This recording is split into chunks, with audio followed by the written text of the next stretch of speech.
अबे वो मोटी, यहाँ की साफ सफाई करने के बाद ना हमारे घर में भी झाड़ू पोछा कर दियो। मैं क्या करूँ तुम्हारे घर की साफ सफाई, और ये क्या तमीज हुई बात करने की। अरे फ्री में थोड़ा करा रहे हैं, पैसे देंगे इसके बदले। मुझे ना आप लोगों से कोई पैसे वैसे नहीं चाहिए। पापा ये तो बहुत घमंडी है, पैसे दे रहे हैं फिर भी नहीं ले रही। अरे तेरे को तेरे काम के पैसे दे तो रहे हैं, और क्या चाहिए तुझे। अरे तू पागल है क्या? हम तेरी कमाई करा रहे हैं और तू बकवास कर रही है ऊपर से। साहब क्या हो गया, आप इनसे बहस क्यों कर रहे हैं? अबे ओ, जब दो बड़े बात कर रहे हो ना तो बीच में नहीं बोलते, चुपचाप खड़ा रहे यहाँ। और तुझे मैंने कितनी बार कहा है कि मेरे मैटर में मत बोला कर। तुझे अपनी नौकरी प्यारी नहीं है क्या? तो क्या मैं तुम्हें सफाई वाली दिखती हूँ? अरे तू है ही साफ सफाई वाली, इसमें दिखने वाली क्या बात है। ये ले 500 रुपए और फटाफट सफाई कर दे। देखिए आपके पास ज्यादा पैसा है ना, तो ये लो मेरा फोन और जाके किसी सफाई वाले को बुला लो। ओह, तो मुझे अपने फोन की दोस्त दिखा रही है। ये देख रही है, पूरे 1 लाख का फोन है। इतने में ना तू 10 फोन खरीद लेगी, समझी?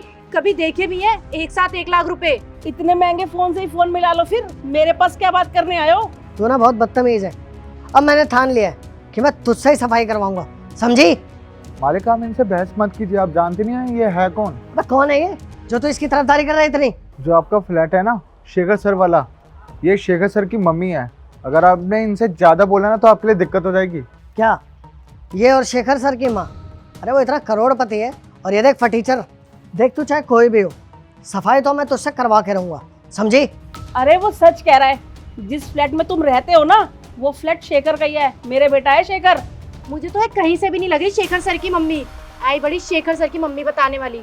झाड़ू तो ना मैं इसलिए लगा रही थी, आज मेरी काम वाली नहीं आई है, और मुझे ना अपने घर के आसपास ना गंदगी पसंद नहीं है। अबे ओ झूठ मत बोल, शक्ल देख के ना हम लोग का अंदाजा लगा लेते हैं, और तेरी शक्ल से ना तू 1 नंबर की फटीचर लग रही है। साहब ये अभी गाँव से आई है और आप इनसे बहस करेंगे तो आपके लिए बहुत दिक्कत हो जाएगी। ठीक है, इसकी वजह से छोड़ रहा हूँ, लेकिन तुझे बाद में देख लूंगा। और तू, तेरी तो मैं नौकरी खा जाऊंगा भाई। अरे पापा छोड़ो, ऐसे छोटे लोगों के ना मुंह नहीं लगते, अपनी ही बदनामी होती है। चलो यहाँ से चलते हैं हम।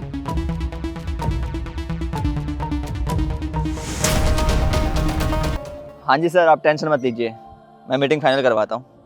जी निश्चिंत रहें आप। साहब आपसे कुछ बात करनी थी। हाँ सुमित बोलो, क्या बात करनी है? साहब वो नितिन साहब है ना, वो मैडम के साथ बदतमीजी कर रहे थे। क्या बकवास कर रहे हो तुम? वो मेरी मम्मी के साथ बदतमीजी क्यों करेंगे?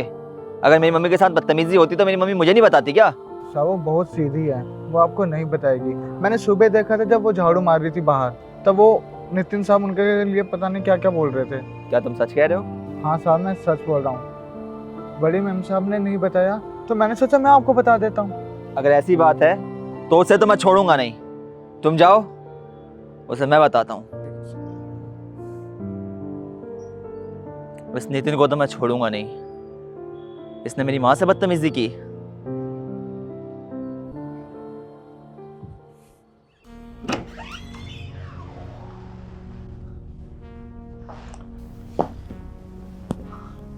अरे शेखर जी, आप यहाँ? आपकी हिम्मत कैसे हुई मेरी माँ के साथ बदतमीजी करने की? ये आपकी माता जी हैं? हाँ, ये मेरी माँ है। हमने इनसे कोई बदतमीजी नहीं करी, क्यों शीतल? हाँ, हम तो इन्हें जानते ही नहीं है, हम इनके साथ कैसे बदतमीजी कर सकते हैं। देखो झूठ मत बोलो, अगर अभी भी तुमने अपनी गलती की माफी नहीं मांगी ना तो तुम लोगों को अभी के अभी मेरा ये घर खाली करना पड़ेगा। चलो तुम निकलो यहाँ से, घर खाली करो। अरे लेकिन सर, आप हमें ऐसे कैसे बाहर निकाल सकते हैं? हमारा तो 11 महीने का एग्रीमेंट हुआ है ना। अरे एग्रीमेंट गया बाहर में, पेनल्टी भरनी होगी जो भर दूंगा। तुम दोनों अभी के अभी निकलो, बस निकलो। अरे नहीं नहीं सर, हमें घर से बाहर मत निकालिए। हम इतनी रात को कहाँ जाएंगे? आप यही चाहते हैं ना कि हम अपने किए के लिए इनसे माफ़ी मांगे, तो हम माफ़ी मांग लेते हैं सर। मैडम जी हमें माफ़ कर दीजिए, आइंदा ऐसी गलती हम नहीं करेंगे। लेकिन सर एक बात बताइए, इनका हुलिया देखकर कौन कहेगा कि ये आपकी मम्मी है? हमने तो बस इनका हुलिया देखा तो इसलिए हमने इनसे ऐसे बात कर ली, वरना हम इनसे ऐसे नहीं बोलते। कौन से युग में जी रही हो तुम? हमें इंसान के व्यवहार की कद्र करनी चाहिए। अरे हो सकता है कि किसी की आर्थिक स्थिति इस वक्त सही ना हो, इसका मतलब ये थोड़ी ना कि इंसान ही गलत हो गया। आप लोगों ने तो अलग ही पैमाने तय कर रखे हैं लोगों को जज करने के। आप लोगों के हिसाब से जिसके पास अच्छा खासा पैसा है, जिसने अच्छे खासे बिल्कुल महंगे कपड़े पहने हुए हैं, उसे इज्जत मिलनी चाहिए, और जो साधारण जिंदगी जी रहा है उसे इज्जत मिलनी ही नहीं चाहिए। अगर आप लोगों की मानसिकता के हिसाब से चला जाए ना तो इंसान अपना आधे से ज़्यादा कमाया हुआ पैसा ये दिखावे में ही खर्च कर देगा। ये दिखावे वाली ज़िंदगी से कुछ नहीं होता है। देखो ना, तुमने मेरी माँ के साधारण कपड़ों का मजाक बनाया, और देखा जाए तो आर्थिक स्थिति में तुम मेरी माँ से बहुत कम हो। खैर तुम तो अभी उम्र में छोटी हो, लेकिन आपको तो तमीज़ होनी चाहिए ना कि हमें किससे कैसे बात करनी है। अपनी बच्ची को क्या सिखा रहे हैं आप? जो चीज़ आप अपनी बच्ची को सिखा रहे हैं ना, ये आपके लिए एक दिन नासूर बन जाएगी।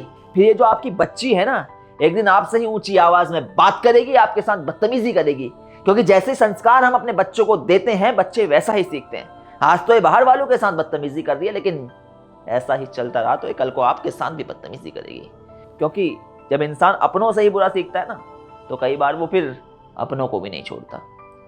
ना घर के रहेंगे अपना घाट के, समझे? सही कह रहे हैं आप। आपने आज हमें बहुत बड़ी सीख दी कि हमें किसी को भी कपड़ों के हिसाब से जज नहीं करना चाहिए। हो सकता है उसके कपड़े साधारण हो, लेकिन वो इंसान साधारण ना हो। हमें माफ़ कर दीजिए सर।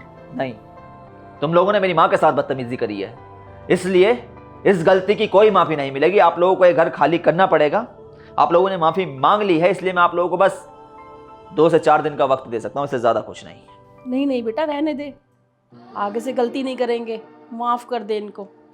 देख रहे हो आप लोग, जिनके साथ आपने बदतमीजी करी वो मेरी माँ देखो अभी भी आप लोगों के लिए भला ही सोच रही है।